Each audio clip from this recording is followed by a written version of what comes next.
Hello everybody, welcome back to SO 36, to our fourth edition of the Romani Film Festival AGPI. We are here middle in the heart of Berlin-Kreuzberg, and my name is Veronika Patočková and I'm the head of the production of this film festival. We are streaming live from the club SO 36, as I already said, and I'm very pleased to have two amazing guests today with us, who will be speaking on behalf of the two films which you just could see, The Great Raid and Lety. So we will speak maybe another 20-25 minutes, maybe we will have some translations, so things can take more time. One more thing, please vote for the films, give the ratings, because in the end of the festival we will have the chance to give to one film the Best Audience Choice Award.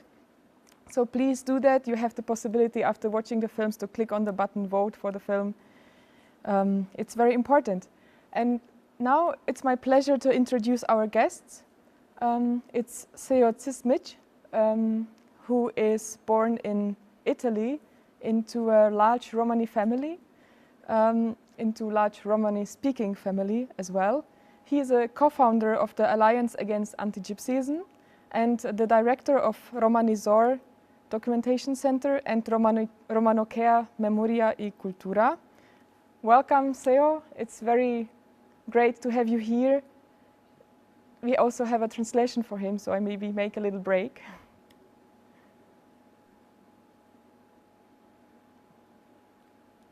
Te está dando la bienvenida, Seo.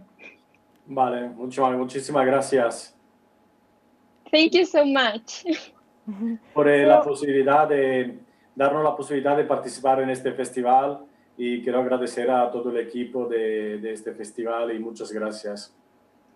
Thank you so much for giving us the opportunity to participate in the festival, and also to all the team that work in it to make it possible. Thank you.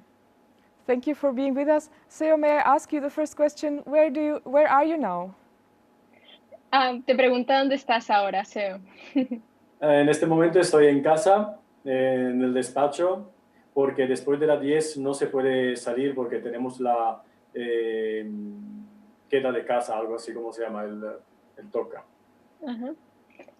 Right now he's at home on his office because in Barcelona we have a curfew and we are not allowed to go out starting on 10 p.m. All right, I see. So very welcome to Barcelona as well. We are happy that we can at least meet in internet. Yeah. Our second guest is Renata Berkiova. She studied Romani studies in Prague, and she's working at the Institute for Contemporary History at the Academy of Sciences in Prague. And she is the representative of the film Lety. She has been dealing with the topic of Lety for some years. 2014, she made her film about Lety, her first film about Lety, called Roma in the Shadow. Welcome, Renata. Where are you now? Hello, everybody. It's also my pleasure to participate this discussion. Now I'm in Prague, in the Czech Republic, at home with my sleeping kids. Okay, so we don't want to wake them up. We just hope they will stay sleeping. So it's great to have this connection from Barcelona to Prague and to Berlin. Very welcome. We are speaking about our two films, The Great Raid and Lety. It's not an accident that we put those two films together, because they show the continuity of persecution and oppression of Romani people through centuries and across the whole Europe. But it also shows, both films show also the great power of resistance and of fighting for rights. I would like to start with the film Great Raid. It's actually based on a raid which happened in 18th century, 1749, excuse me. Maybe, Seo, the first question is, could you tell a little bit more about this raid? What happened actually there? Seo, nos preguntan si podrías explicar un poco más sobre la gran redada que pasó en esa época. Ok, intento explicar un poco, que no soy un histórico, pero voy a intentar un poco a explicar. Sobre la gran redada, lo que pasó que han habido antes de la gran redada como diferentes problemáticas hacia los gitanos, porque cuando llegan los gitanos en el 1425 en España, están bienvenidos, pero después de 75 años podemos ya ver las primeras problemáticas que son en 1499. Ahí piensas un poco la ley es contra los gitanos. So the movie talks about the Great Raid, but before that time, in 1425 is when the first Roma people arrived to Spain, and 70 years later, the kings started promoting laws against Roma people, and like started the persecution. And the biggest one was the Great Raid that took place in 1749. And what happened on that day? ¿Y qué pasó ese día? Lo que pasa cuando son la primera problemática que piensan que son leyes anti-gitanas, son leyes que empiezan a mover la temática sobre y crear el desorden a nivel estatal. Lo que pasa con toda esta información y durante diferentes procesos de diferentes años y siglos, se llega a hacer que una de nuestra identidad va desapareciendo. Una es la lengua.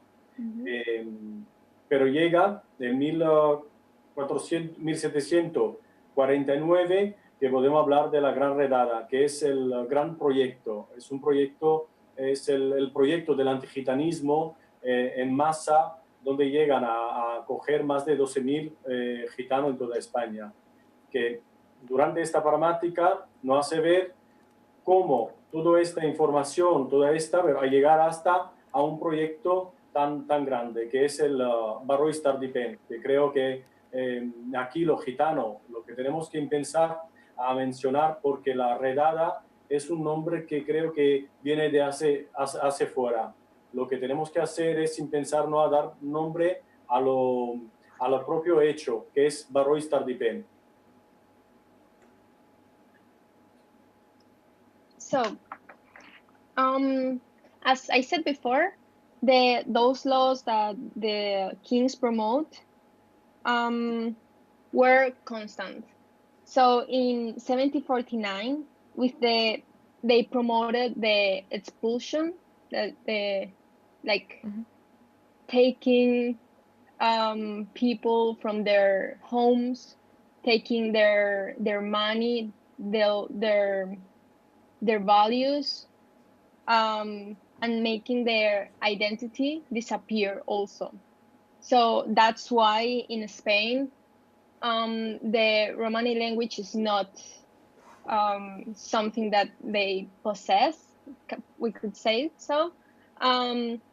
They speak Caló, but it's not something that is very persistent, and many people don't know about their language.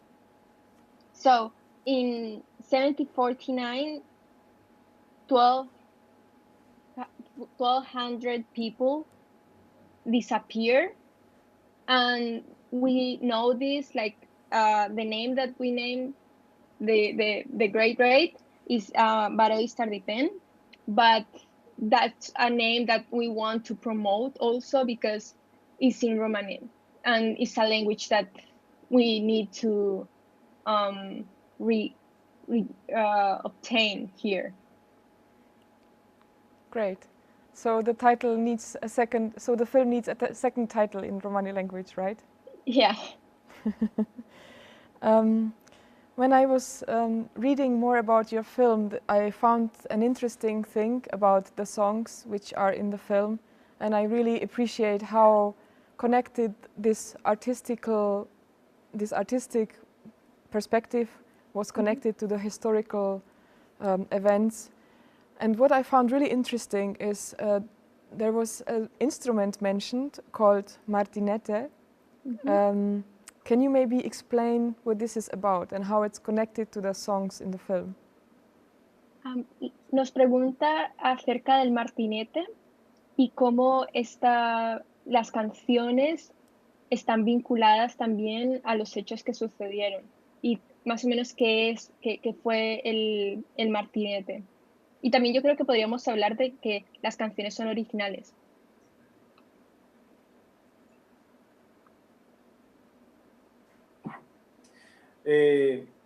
Lo martinete es un símbolo de reivindicación y de protesta, ¿no? Hacia una noche barbárica, porque el 30 de julio, cuando los reyes católicos, Fernando VI, firma este documento, que todos los gitanos de España fueran sacados de su casa, y mujeres y niños llevados en la cárcel, en la prisión. Lo que no solo llevarlo de su casa, pero también quitarle todos sus bienestar. Yo creo que el martinete es un símbolo de reivindicación hacia todo aquel movimiento, aquella forma de coger a un grupo y hacer firmar un documento casi capos inspiratorios, ¿no? Como todo en escondido, nadie sabía lo que estaba pasando. Por lo tanto, creo que el martinete nace dentro de la cárcel como parte de la reivindicación. Y creo que en el documental lo que habíamos querido dar en el cortometraje es dar este símbolo que el pueblo caló pueda reconocer, porque todo el pueblo caló reconoce el martinete. Por lo tanto, era una forma también de hacerlo sentir cerca al cortometraje. Y además quiero agradecer a la Alba y a la Rafi Fernández, que son las canciones que tenemos en el cortometraje, son originales de aquellas dos mujeres. So, the martinete is a reivindication instrument, because on the 30th of July is when all those Roma people were incarcerated. Many of them were incarcerated. So, and this instrument was born in the prisons. And it represents also how to break the chains. And this instrument is also very recognized by the Roma people, and we consider that this is interesting because they can recognize that instrument, and they can also acknowledge that this instrument was born in the prison. On the other side, Seo gave thanks to Alba and Rafi, which are the two actresses in the film that also sang two songs, and they were two original songs. And it's a shame because maybe you can't understand them, but one of them is very, very heartwarming song that talks about what happened that day, and the other song is I don't know, baby's song, where she is a song from her family, so it's very, very inspiring. Great. Actually, there were subtitles, so we could also understand the songs, luckily. Okay. So Great. I think I found it very interesting to connect these instruments together with the. It's really part of a history. I was really impressed because when I saw this film, I had the feeling that the songs and also how the film is done is actually also a sign that that the persecution wasn't successful, that there is something still living, that people are still living their culture in a way, and also your fight for presenting the Romani language is very visible in the film. So I just want to see, to ask you maybe the last question before we move on to the next film. Do you see it the same way? Do you perceive the film also as a sign of resilience and resistance? Preguntan que si ves la película como un signo de resistencia y de resiliencia, porque se ve constantemente como la necesidad o el intento de recuperar la lengua.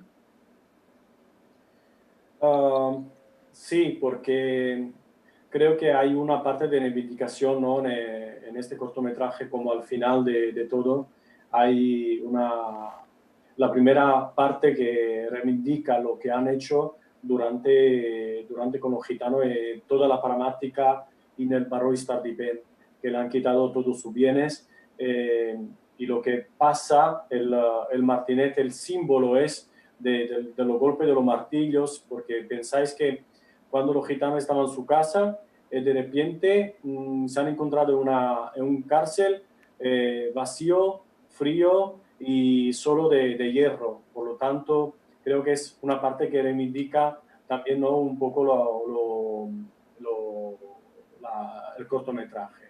De la otra parte, el romano, creo que aquí en toda España, pero en especial en Cataluña, la Generalitat está apoyando mucho en diferentes asociaciones intelectuales y académicos, lingüistas para la recuperación del romano. Y creo que en el cortometraje, porque como hablamos de la gramática y del barrio Stardipén, ha hecho sí que esta lengua desaparece del pueblo caló.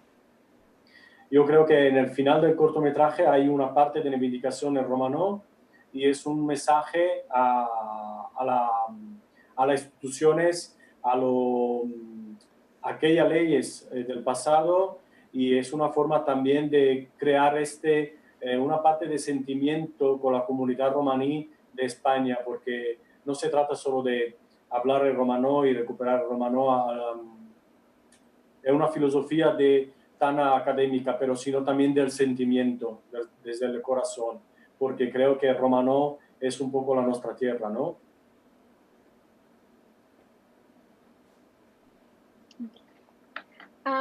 Yes, the movie is a constant reivindication.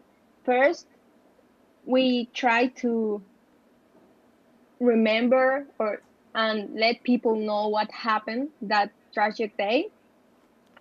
And also with the song of the Martinete, as we were saying before, it kind of reminds people how things changed and how an instrument that is so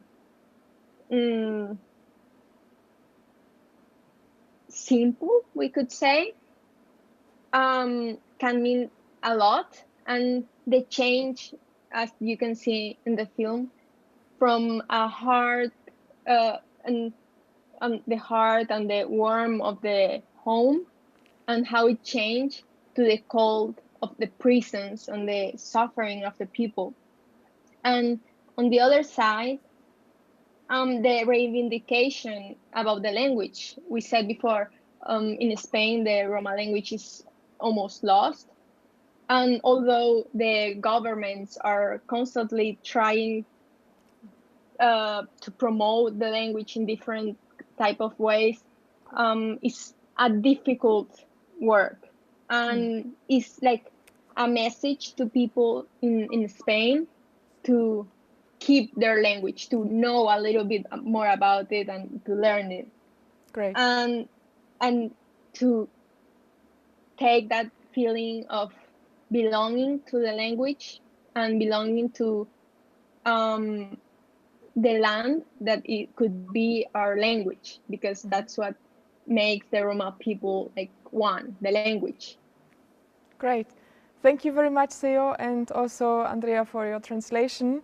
That was about the film Baro Istar di Pen, if I say it correctly. So now the film has also a second title. Thank you very much for being with us. Thank you. We will be very happy if you stay connected and also connected with Renata, who I welcome again. We will be speaking now about the film Lety. Renata is one of 3 directors, actually. I would like to mention the other 2 so they don't feel left out. They are František Bikár and Viola Tokárová. So maybe we say hello to them wherever they are.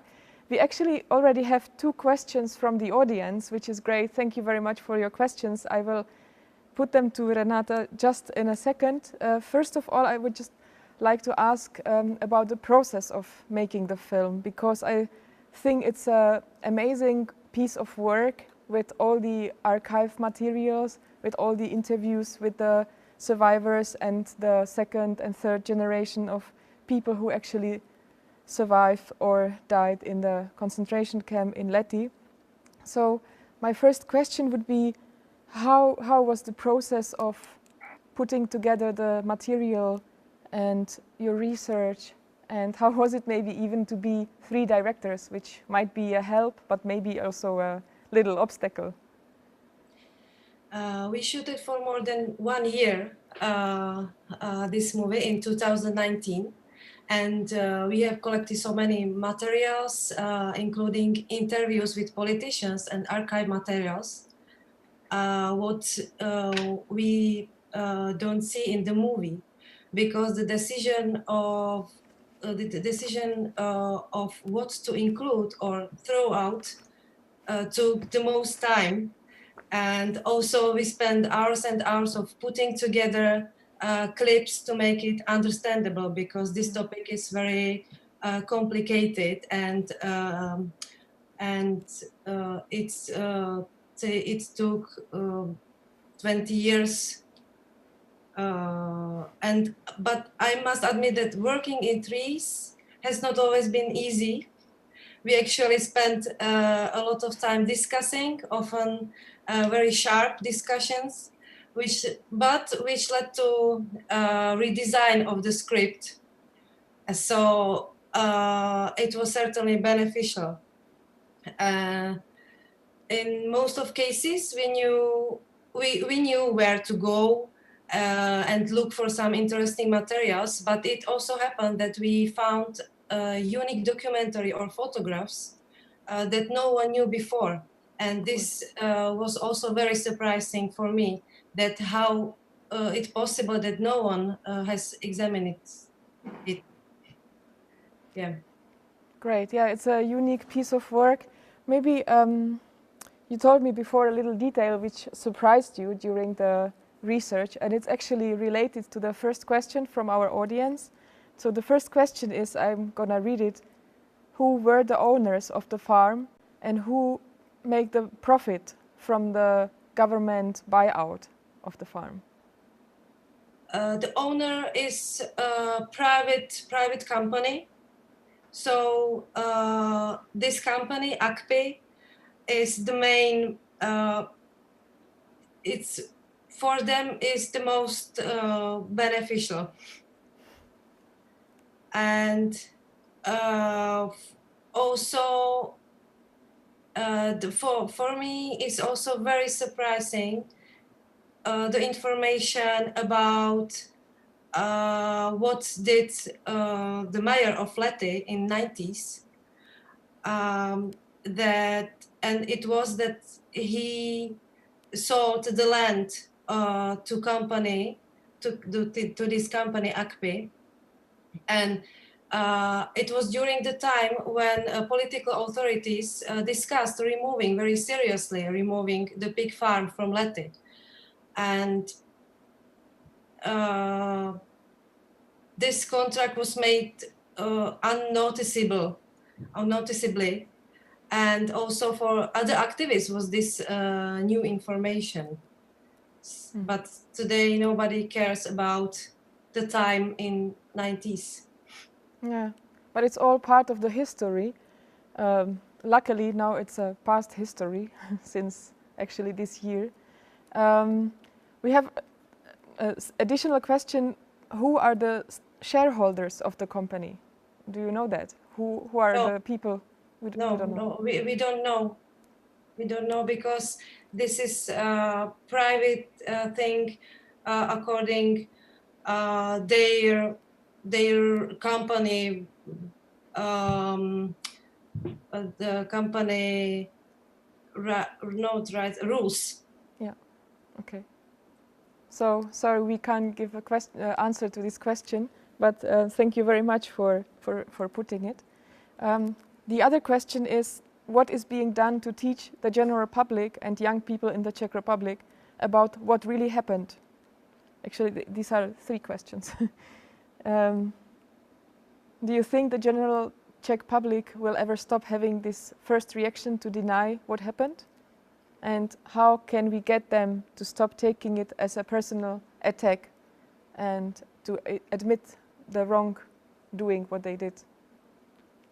3 questions in one. So maybe the first is, what is being done to teach the general public in order to educate about what happened in Lety? I'm sorry, I can't hear it. What was the first question? The first question is, what is being done in Czech Republic in order to teach young people of what really happened in Lety? Not so much, I think.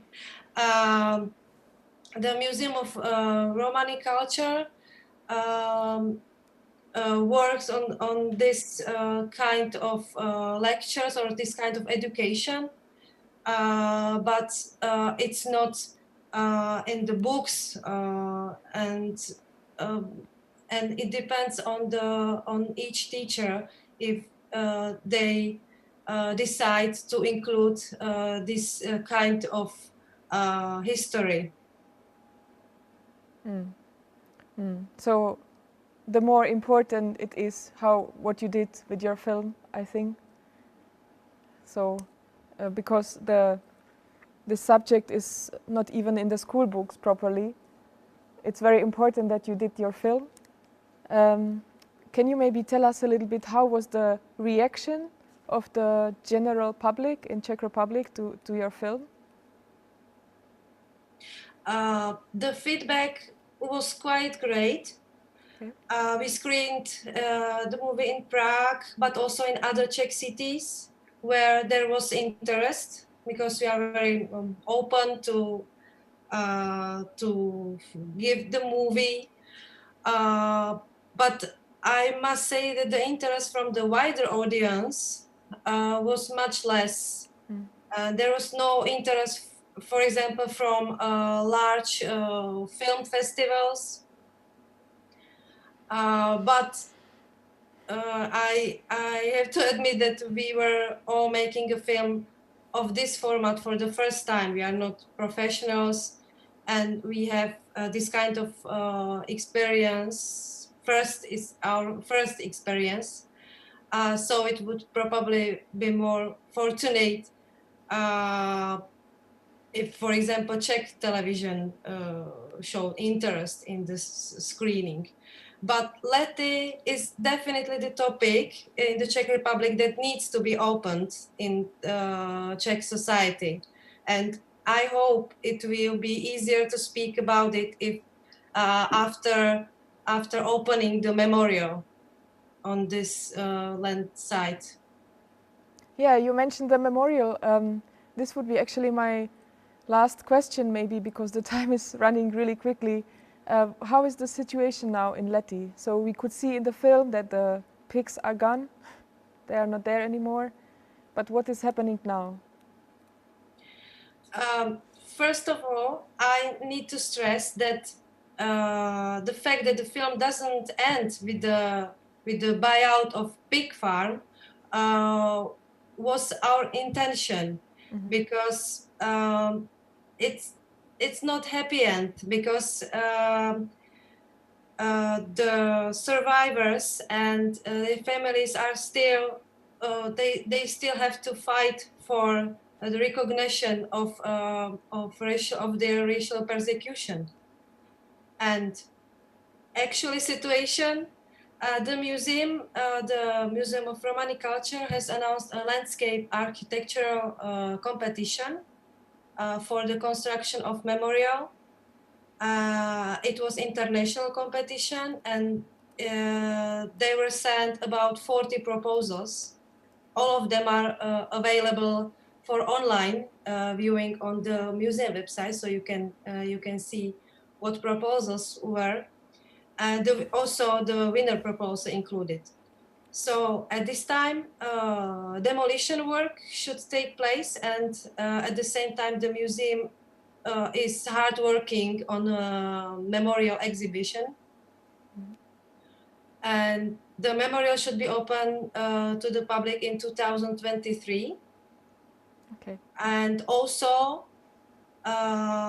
in addition, in Prague will also be opened the Roma and Sinti Center in 2023. Ah. So this is very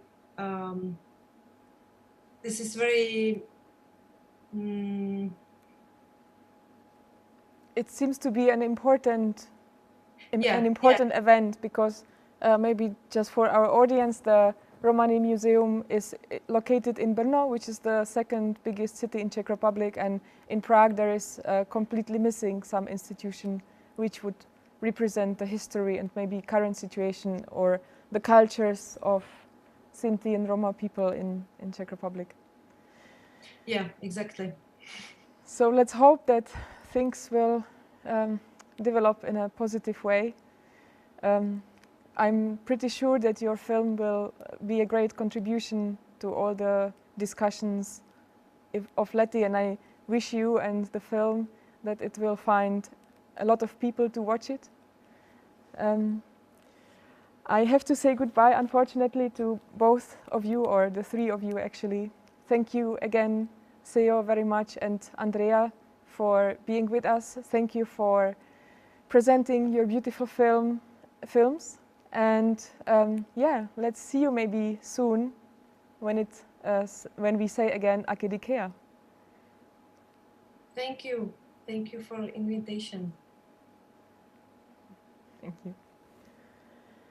So, dear audience, this is actually the end for today, but the festival is still continuing the whole weekend and on Monday.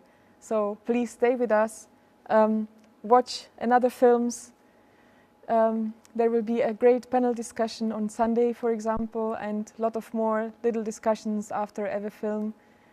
So stay tuned, and we see us tomorrow.